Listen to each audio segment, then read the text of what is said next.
Welcome to Torah Today Ministries. My name is Grant Luton.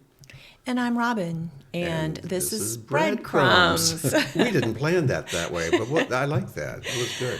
Why don't you describe a little bit, Robin, what we are doing new with these breadcrumb episodes? Well, we stumbled upon this idea because we had guests over for Shabbat recently, and we were discussing the Torah portion last week, Teruma, which introduces the tabernacle. Yes. Such a big subject. And it's also a subject, Grant, I think at first glance can seem insignificant and kind of boring. Yeah, well, these are the chapters of the Bible that a lot of people get to, and they just start paging through real quick to get to something more interesting. I mean, it talks about, measurements and materials and details. Yes, and details that in our culture sometimes feels like, you said, let's just skip over until we get to the good stuff that is relevant. But as we discovered, yes, it's beyond relevant. It is one of the most important things any can invest time in studying. Why do you say that? Well, Rabbi Jonathan Sachs wrote something interesting. He says the Bible only spends one chapter describing the creation of the world. That's the first chapter of Genesis. It's 32 verses, something like that. But it spends 50 chapters describing the tabernacle. Here in the Torah and then later and through the Bible, there is no other topic in the Bible that's given more real estate than the topic of the tabernacle and then the temple, which is modeled on the tabernacle. So if God has given so much space and attention to this, he's telling us something very, very important. He's saying, look at this, study this. It's repeated and it goes into it over and over again. I look at it this way. The Bible doesn't have any pictures in it. It's all words. And a lot of books, historical books, it's words until you get that glossy section in the middle. And then they've got photographs. And that's the part we all turn to. Yeah, it's like, oh, this is really cool. Look at these pictures. Well, think of the tabernacle as being the picture section of the Bible. Like the illustration. Because everything in the scriptures can be illustrated through the tabernacle. And really everything about ourselves. Yes. About life, about our relationship with God and other people. It's all given time and space for us to know how to do it better if we understand the tabernacle. Yes, and the tabernacle, too, is a lifetime of study. It is. But every little bit you learn about it just bears rich rewards. And so I encourage everyone who's listening to really take some time and begin to go through the details, picture them in your mind, find images. There are plenty of things online you can look at to help to illustrate. Illustrations as you read. Draw it out and begin to look at it and ponder it and pray over it.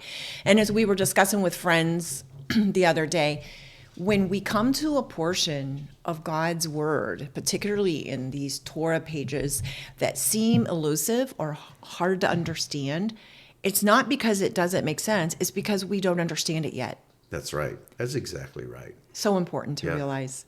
Well, we're going to begin in Torah portion Teruma, which is in Exodus 25. This is where the tabernacle is introduced. So the children of Israel have come out of Egypt. They've come to Mount Sinai, and God has spoken the Ten Commandments from the top of the mountain.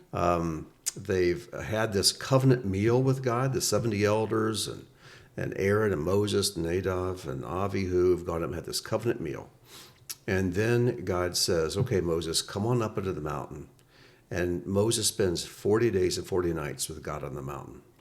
And during that time, God reveals to him the mishpatim, which are the laws given in chapters 24 and on back to about 21 or so. But those rules for how to live together in a society.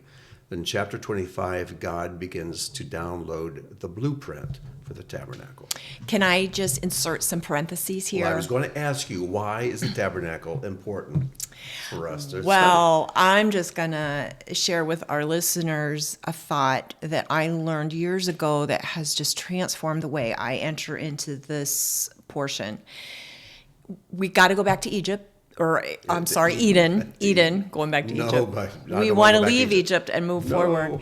But if we go back to Eden and into the garden, at the beginning, there was unity, there was oneness, there was perfect shalom. We know the story. That was broken. And we have been in kind of we left and we're wandering. And we are now at a portion where God invades creation once again with a way for us to return to Eden. Yes. And that makes this so powerful, even down to the detail of the direction that Adam and Eve were expelled from the garden. Yeah, we're going to find that the details of the tabernacle show us the way back into the garden. Because we're in exile. You were in exile. Because you think about it, we'll be getting to this in much more detail over the sessions to come. But in the Garden of Eden was the tree of life. And Adam and Eve, because they sinned, were driven from the garden to the east, where the garden's entrance was. So they'd driven out to the east. And 2 cherubim were stationed there to guard the way back to the tree of life. Well, in the tabernacle, we see the tree of life, which is the Torah, in the Holy of Holies. Right. And in front of the Holy of Holies is a veil with 2 cherubim on it. So important. And you can't go through that veil. Right. And the entrance of the tabernacle was always on the east. It was always constructed with the entrance pointing to the east. But everything in there is to make a way for us to come back again to the Holy of Holies, to a place of intimacy with God. And those are details that we hope to begin unpacking in the weeks to come. Yeah. We thought that would be really a fun way for us to proceed with Bread Crumbs. Right. So let's jump into this. Now, there's one other thing I want to bring up, because the tabernacle is a picture of everything.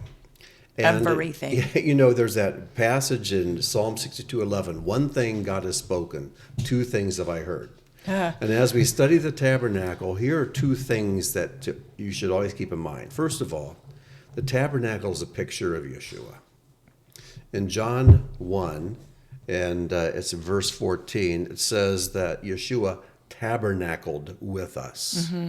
In other words, he is God's house. His body was God's house. And as you study the tabernacle, all the parts of it help us to understand, almost like diagnose who Yeshua is, to really understand his makeup. But also in 1 Corinthians, Paul says in 6:19, don't you know that you are temples, or tabernacles of God's Spirit? Because we too have a Holy of Holies. We too have an outer court. We too have a holy place. We too want God to dwell within us. Right. So that's the other thing we look at. The tabernacle is a picture of us. So we'll be bouncing back and forth between these 2 ways of looking at the tabernacle. You think of one as the left eye, one as the right eye.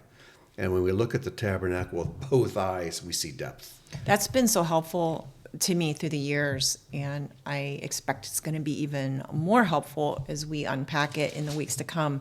The way the tabernacle represents my own person, my body, soul, and spirit in relationships and so on. Okay, so now let's jump in. Okay. Well, all that said, let's get to Exodus chapter 25, verse 1. It says, Adonai spoke to Moses, saying, now remember, Moses is up on the mountain, Mount Sinai. Speak to the children of Israel and let them take for me a teruma. That's where we get the name of this Torah portion.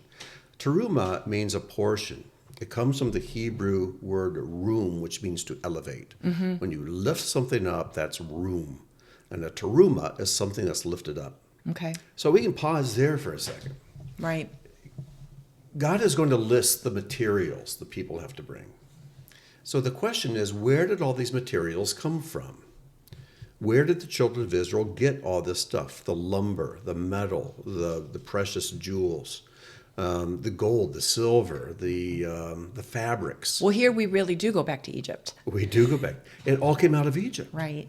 It all came out of Egypt. But before that, I think it's important to mention that God, He created this world with all of those precious elements and things built in for us to uncover and then use to build things. And just as God's creation has been damaged because of man's sin, Spoiled. here's all this stuff that God created now being brought out of Egypt, the most profane, occult, dark, sinful place on earth.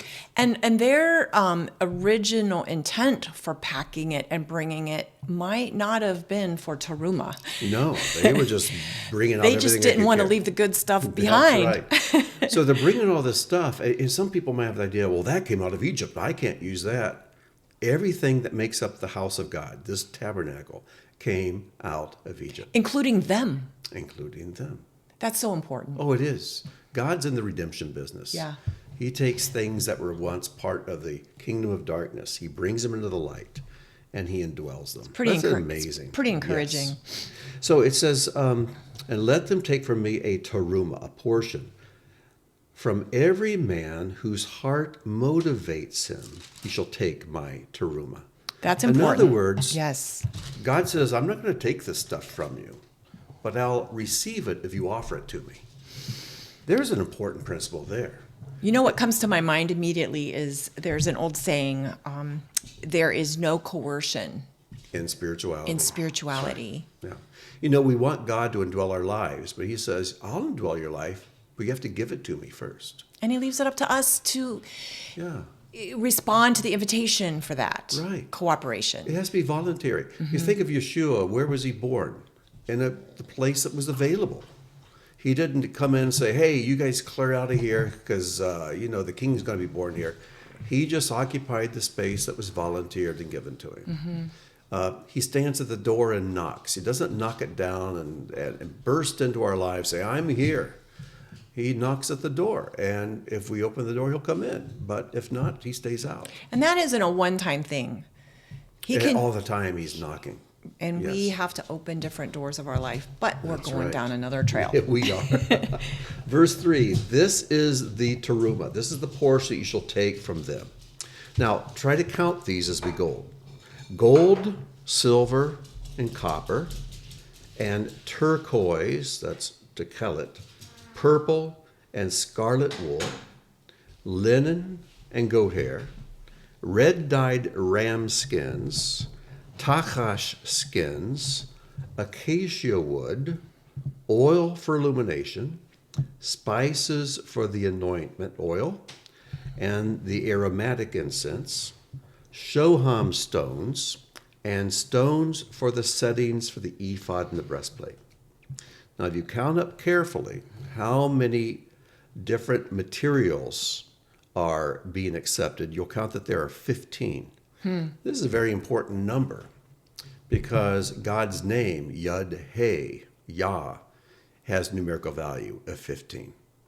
So in other words, he's saying these 15 materials are what are going to be used to construct a place where Yah can dwell. And here's the amazing thing. If you don't get anything else out of this teaching, hold on to this. The materials came out of Egypt, but the plan came from heaven. The combination of those two is so Yes. key. And it was a matter of submitting the materials to the plan. Submitting the physical and the earthly, the mundane, submitting it to this holy picture that God is giving Moses. It's reconnecting the material world and the spiritual world. It is. Like originally in Eden, that was a complete, perfect oneness. Yeah. It's healing the separation. It's healing the separation. And in our lives, God has given us this blueprint called the Torah, called the Word of God. And he's saying, now if you'll submit your lives, your time, your abilities. And the physical stuff. All the physical stuff. The material world. If you'll submit it to my plan, I will indwell that in a way that you can't imagine. And we heal this rift between the physical and the spiritual. So the plan came from heaven, but the stuff came from earth, out of Egypt. And when you submit the one to the authority of the other, that is where incredible connection takes place. And another thought that I've had over the last days as we've been talking about this, Grant, is how there's one creator. We don't create anything, but he invites us to be builders. That we build of the raw materials he gives us. And he gives us choices of the kind of foundation we choose. He gives us choices of whether we build or tear down. Like Proverbs 14:1, wisdom builds her house. Yes. Foolish ones tear it down. Yeah. In other words, we can build a life or we can be self-destructive. Yeah. And here's the key. Yes. Here's the key. So he gives us the physical stuff and he gives us the spiritual plan. Then he says, start building, but do it according to the plan. Yeah. So cool. Now, one of the things you might have wondered, what are these takash skins? Well, that's one of those details that feels like that's just something that it doesn't need to be thought about because it's weird and Yeah, but it's very important. very important. Takash skins are mentioned 13 times in the Bible. And 12 of those 13 times are here in the context of the tabernacle. Now, just for the purpose of understanding, my translation uses the word porpoise. Porpoise skins. Right. King James says unicorn skins. Yeah. Other translations say badger skins. In I other think a lot of words, badgers. it's a mysterious material here, but the word takash is the key. And then right? some Bible dictionaries say, well, these are made from porpoises or manatees. And it's like, who cares? It doesn't matter. If we needed to know what kind of animal produced these, God would have told us. But he Right. didn't. But he did tell us this. The important thing to know is, what is takash used for? And the key to that is found over in Ezekiel 16:10. I'm sorry, is it? Yes, 16:10. This is the only place takash is mentioned outside the context of the tabernacle. And in this passage, God is speaking to his bride, recounting to her all the things that he's done for her and wooing her. And in verse 10 it says, I also clothed you with embroidered cloth and put sandals of takash skin on your feet. So that same word to describe the shoes, the sandals Yes. that the bridegroom provides for his bride is used here in the opening of Teruma. So here's the thing to realize. Takash skins were used to make very expensive shoes, footwear. Now, why is that important? If you could go back in time and actually see the tabernacle, the outside covering that would cover the tabernacle was the takash skins, shoe leather. And they weren't necessarily pretty. or- They were whatever Just they plain, were, right. but this is the plainest part of the tabernacle. Okay. But what is the image here God's giving us? He's saying the tabernacle is like my footwear. And where the tabernacle is established, that's where I'm standing. And that's when we just alluded to the fact that this is where he invades creation Yes. in a very distinct way to tell us who he is, Right. who we are, and how to do life. We have to remember too that when God met with his people, us, at Sinai, that's referred to as a wedding. Yes, a wedding ceremony. Yeah. So the shoes aren't for just any old foot, it's for the foot right. of the bride. And so now a house is being made where God can dwell with his people, as it says here in just a verse or two. It's like he's stepping into the world again in a fresh way, saying, look at this. Right. And when you think about it, this tabernacle would be constructed, and then when they journeyed, it would come apart and be moved and then be reconstructed. They come apart and be moved 42 times. Like through the very wilderness. important footprints. So it's like God stepping through the Yeah. wilderness with his Yeah. people on the way home to the promised land. He's bringing his bride home. Oh, It's an amazing picture. it is an amazing picture. It changes Yeah. everything. So let's move on to verse 8. Now, all those things like the ephod, the breastplate, we're going to come out to all of that later on in our studies. You know, real quickly, I know that there are 15 detailed materials mentioned, but if you break it down into actual categories, Yes. there are 7 categories of materials mentioned here. There are metals, dyed yarns, fabrics, timber, oil, spices, and gems. And hearkening back to the fact that he's recreating something significant, there are 7 days of creation. Yeah. So I Yes. just think that 7 every detail is matters. Perfect number. Every Yes, detail that's matters. Right. Sure does. I love verse 8. This is such an amazing verse. This And is a good verse for your highlighter. this Get is out your probably- highlighter. This is kind of the key to this passage. It is. They shall make me a sanctuary, or they shall make a sanctuary for me, so that I may dwell betocham, among them. And within them. And betocham can be translated, just as you said, Robin, that I may dwell within them. That is, and the rabbis all comment on this. The idea that we are temples of God's Spirit is not a New Testament idea. It goes all the way back to Exodus, and the rabbis have always, based on this verse, have always seen the followers of God as being personal, individual tabernacles of His Spirit. He wants to dwell within us as well as among us. It's so fascinating to think of the tabernacle itself being among the people as a symbol of so many things to teach them. But more importantly, it was a container for his very presence for them to encounter him intimately. And here we are, hopefully the same way. Yes. We can be among the people as kind of a symbol of what God intends life to look like. But on the other hand, we ourselves can connect with him inside our very, very holy of holies. That's so true. I can't get over it. It's just so cool.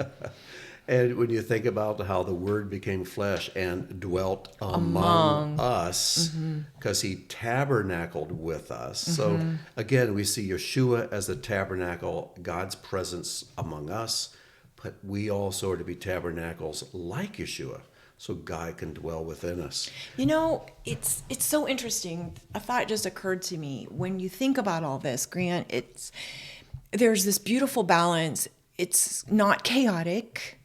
There's an order and a beauty to it. But on the other hand, it's not ostentatious. It's using the things that are among the people. So it's not necessarily a fancy religious construction here. It's a simple but beautiful and orderly thing. Yeah. Well, you know, the Mikdash, when you saw it on the outside, you saw shoe leather. Yeah. And we can just look like old shoe leather. I'm in my 70s. I'm starting to look like an old beat up shoe. but the beauty of the tabernacle Hopefully. was all internal. That's the intention. That's where the gold and the beautiful, the purple and red and blue woven materials and The valuable part. that's where the beauty is, on the inside. We flip that. Yes. We flip that. Yeah.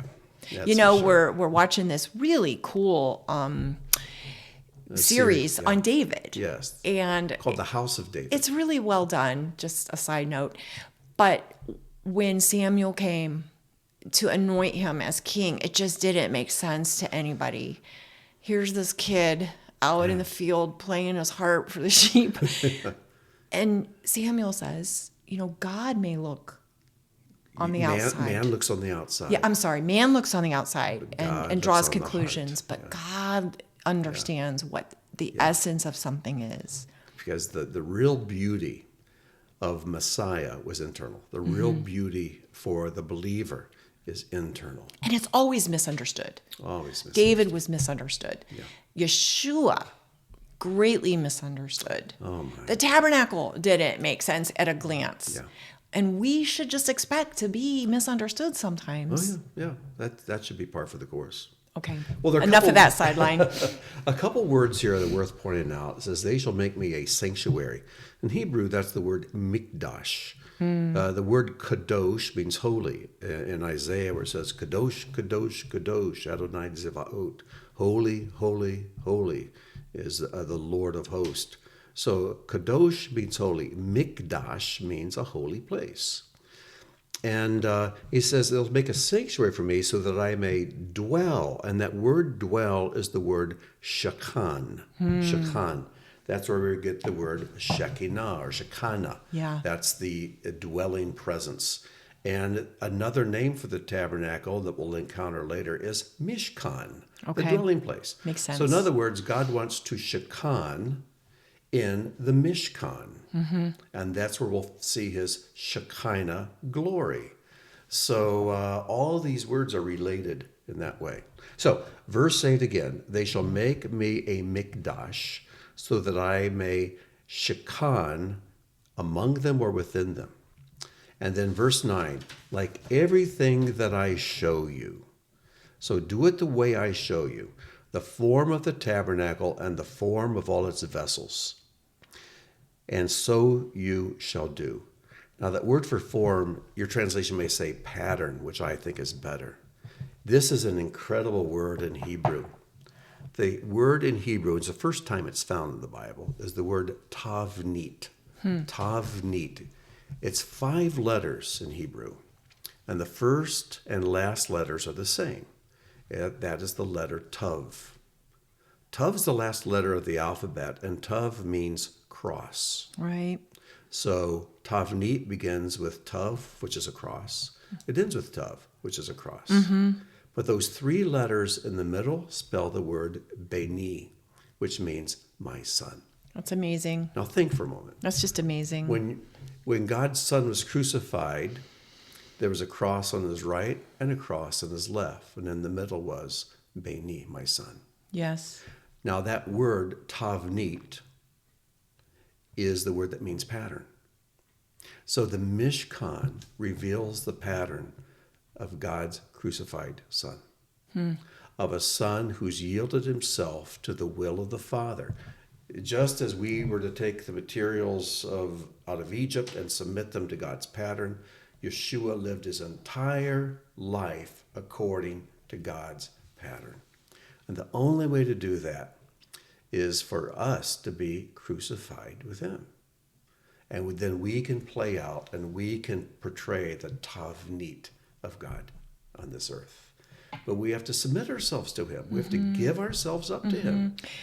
And you know, at the beginning of this passage of scripture in Teruma, God makes it clear that it needs to be the people who have a heart of willingness to make this journey. And then he wants to combine the pattern that is spiritual and heavenly and eternal with the life that can seem rather mundane and ordinary to create something amazing. And we start out that way sometimes, Grant, thinking that's what we want, but we have to keep reading down and get to verse 9 again, where he says, but it has to be according to all that I show you. And don't deviate from it. Don't lose heart or interest or faithfulness and say, well, I'm going to do it this way and let's make it that way. And I'm kind of tired of thinking that God's saying, stick with me here. Yes. Let your life be according to all that I show you. And it's going to be great. It's going to be great. Yeah.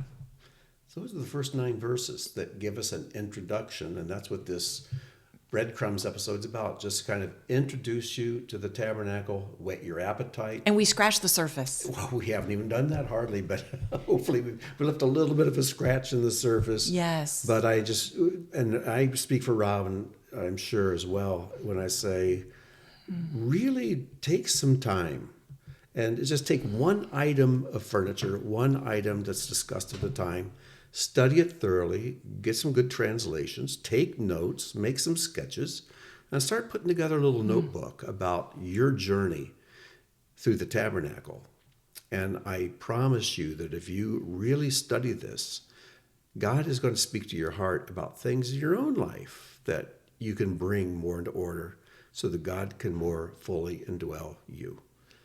Every time I go through this, I've been studying this for years and years, I see things that I completely missed before.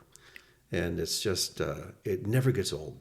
And I just sit here this morning even, and as we discuss these things and share a little bit of this big subject, I have to say, I sense God smiling. Mm-hmm. Like he leans forward and says, look, let's explore this together, because I'm so excited that you've noticed it and you want to learn more about it. And I can't wait to show you my heart. Mm-hmm. That's what I sense. Yes, I agree. Well, I feel I'm just getting warmed up to start talking. Well, we'll continue to talk over the weeks to come and the months to come, probably, because we need to pause and slow down at this place where he gives so much attention. Yes. So, all right. Anything else, Robin? I think I just look forward to our next conversation, and I wish everyone a Shabbat Shalom, because this is actually going into Sabbath. So right. Well, have a sweet Sabbath. Shalom, and may God bless.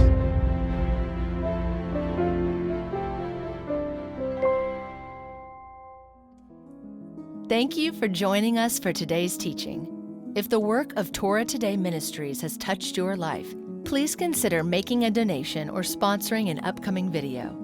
As a video sponsor, you'll have an exclusive opportunity to memorialize a family member, celebrate a special event, or simply support the ongoing creation of similar content.